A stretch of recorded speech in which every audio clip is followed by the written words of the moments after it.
നമസ്കാരം, ഞാൻ രാഹുൽ വാണിയമ്പാറ. മണ്ണൂത്തിയിൽ ഒരു അപകടം നടന്നിരിക്കുകയാണ്. ഒരു കടയിലേക്ക് ഇലക്ട്രിക് പോസ്റ്റ് തകർത്തുകൊണ്ട് ഇടിച്ചു കയറിയിരിക്കുകയാണ്.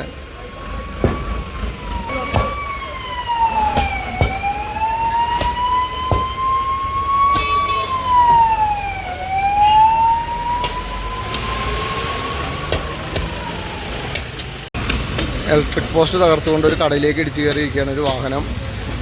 വലിയ അപകടങ്ങളൊന്നും സംഭവിച്ചിട്ടില്ല. പക്ഷേ മണ്ണൂത്തി മുതൽ മുക്കാട്ടുകര വരെ പോകുന്ന ഒരു പ്രധാനപ്പെട്ട വഴി ഇപ്പോൾ തൃശ്ശൂർ ഭാഗത്തു നിന്നും അതുപോലെ തൃശ്ശൂർ ഭാഗത്തേക്കും പോകുന്ന ആളുകൾ ഏറ്റവും കൂടുതൽ ഈ വഴി ആശ്രയിക്കുന്നതിനാൽ ഇവിടുത്തെ ആളുകൾ വല്ലാത്തൊരു ദുരിതത്തിലായിരിക്കുകയാണ്. നിരന്തരം ഇവിടെ ബ്ലോക്ക് രൂപപ്പെടുകയാണ്. കഴിഞ്ഞ ദിവസങ്ങളിലായിട്ട് ഇവിടുത്തെ വ്യാപാരികൾ അതുപോലെ തന്നെ ആളുകൾ നമ്മളെ ഒരുപാട് പേര് വിളിച്ചു പറഞ്ഞിട്ടുണ്ടായിരുന്നു. ദിവസവും 3-4 അപകടങ്ങൾ ഉണ്ടാകുന്ന തരത്തിലേക്ക് ഈ റോഡ് മാറിയിരിക്കുകയാണ്. കാരണം തൃശ്ശൂർ ഭാഗത്തു നിന്ന് വരുന്ന ചരക്ക് ഗതാഗതം, വലിയ വാഹനങ്ങളടക്കം എല്ലാ വാഹനങ്ങളും ഇങ്ങോട്ടാണ് കടന്നു വിട്ടിരിക്കുന്നത്.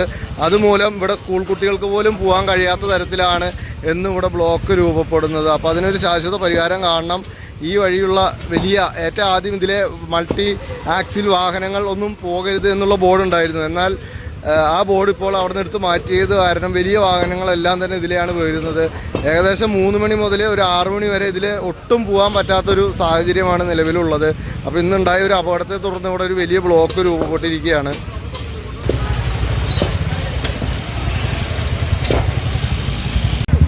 റോഡിൻ്റെ വീതി കുറവാണ് ഇവിടുത്തെ ഒരു പ്രധാന വിഷയം.